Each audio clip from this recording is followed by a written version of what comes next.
DYFI Kottayam ജില്ലാ സമ്മേളനത്തിന് പാലായിൽ തുടക്കമായി. പാലാ മുനിസിപ്പൽ ടൗൺ ഹാളിലെ പുഷ്പൻ നഗറിൽ ജില്ലാ പ്രസിഡന്റ് ബി മഹേഷ് ചന്ദ്രൻ പതാക ഉയർത്തി. പ്രതിനിധി സമ്മേളനം സംസ്ഥാന പ്രസിഡന്റ് വി വസീഫ് ഉദ്ഘാടനം ചെയ്തു.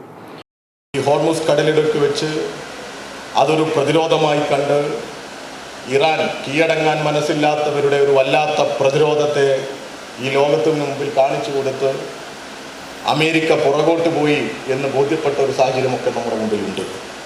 എന്തിനു വേണ്ടിയാണ് വീണ്ടും ഇങ്ങനെ ഒരു യുദ്ധത്തിലേക്ക് പിൻവാങ്ങിപ്പോയിടത്തു നിന്ന് വീണ്ടും വരുന്നൊരു സാഹചര്യത്തിലേക്ക് വരുന്നത്? ഈ സാമ്രാജ്യത്വത്തിൻ്റെ താല്പര്യം സാമ്പത്തികമാണ്. ഈ സാമ്പത്തിക താല്പര്യം, അവരുടെ സമ്പത്തിൻ്റെ വിപുലപ്പെടുത്തൽ, അവരുടെ അധികാരത്തിൻ്റെ വിപുലപ്പെടുത്തൽ, ഈ പശ്ചിമേഷ്യയിലെ എണ്ണ കമ്പനിയെ നോട്ടമിട്ടുകൊണ്ടുള്ള ഒരു വല്ലാത്ത പോക്കുണ്ട്. വലിയ ആഗ്രഹത്തോടുകൂടി ഈ എണ്ണ കമ്പനികളെ ആകെ, എണ്ണയുടെ ഈ സോഴ്സിനെ ആകെ തങ്ങളുടെ കൈകളിലേക്ക് കൊണ്ടുവരണം എന്നുള്ളൊരു വലിയ താല്പര്യം. ലോകത്തിൻ്റെ അധികാരം ഞങ്ങളുടെ കയ്യിലുണ്ടാകണം, അല്ലെങ്കിൽ ഞങ്ങൾ ഇതെല്ലാം അടക്കി ഭരിക്കും, അല്ലാത്തവരെ, പ്രതികരിക്കുന്നവരെ, സാമ്രാജ്യത്വത്തിനെതിരെ ഈ മുതലാളിത്ത വിരുദ്ധ നിലപാട് സ്വീകരിക്കുന്നവരെ ഞങ്ങൾ തകർക്കും എന്ന ഒരു പ്രഖ്യാപിത നിലപാടുമായി മുന്നോട്ട് പോവുക.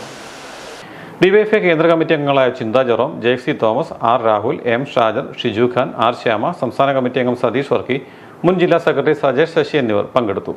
സ്വാഗത സംഘം ചെയർമാൻ ലാൽചൻ ജോർജ് സ്വാഗതം ആശംസിച്ചു.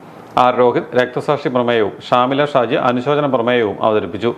തുടർന്ന് വിവിധ കമ്മിറ്റികളെ തെരഞ്ഞെടുത്തു. ജില്ലാ സെക്രട്ടറി ബി സുരേഷ് കുമാർ പ്രവർത്തന റിപ്പോർട്ടും സംസ്ഥാന ട്രഷറർ SR അരുൺ ബാബു സംഘടനാ റിപ്പോർട്ടും അവതരിപ്പിച്ചു. തുടർന്ന് ഗ്രൂപ്പ് ചർച്ചയും പൊതുചർച്ചയും നടന്നു. ജില്ലയിലെ സംഘടനാ പ്രവർത്തനത്തെ കൂടുതൽ മെച്ചമാക്കാനുള്ള നിർദ്ദേശങ്ങളും അഭിപ്രായങ്ങളും ചർച്ചയിൽ ഉയർന്നു. 43 ജില്ലാ കമ്മിറ്റി അംഗങ്ങളടക്കം 347 പ്രതിനിധികളാണ് പ്രതിനിധി സമ്മേളനത്തിൽ പങ്കെടുക്കുന്നത്. പൊതു രാഷ്ട്രീയ വിഷയങ്ങളുമായി സമഗ്രമായിരുന്നു ചർച്ച. സമ്മേളനത്തിന് മുന്നോടിയായി പതാക കൊടിമര ജാഥകൾ ബുധനാഴ്ച വൈകിട്ട് പാലായിലെത്തി. എറണാകുളത്ത് നിന്ന് പതാക കൊടിമര ജാഥകൾ ഘോഷയാത്രയായി കൊട്ടാരമറ്റം ബസ് സ്റ്റാൻഡിലെ പൊതുസമ്മേളന വേദിയായ AV റസൽ നഗറിലെത്തി. സ്വാഗത സംഘം ചെയർമാൻ ലാൽചൻ ജോർജ് പതാക ഉയർത്തി. വൈകിട്ട് സാംസ്കാരിക സമ്മേളനം CPM സംസ്ഥാന സെക്രട്ടേറിയറ്റ് അംഗം VN വാസവൻ ഉദ്ഘാടനം ചെയ്തു. വെള്ളിയാഴ്ച ചർച്ച തുടരും.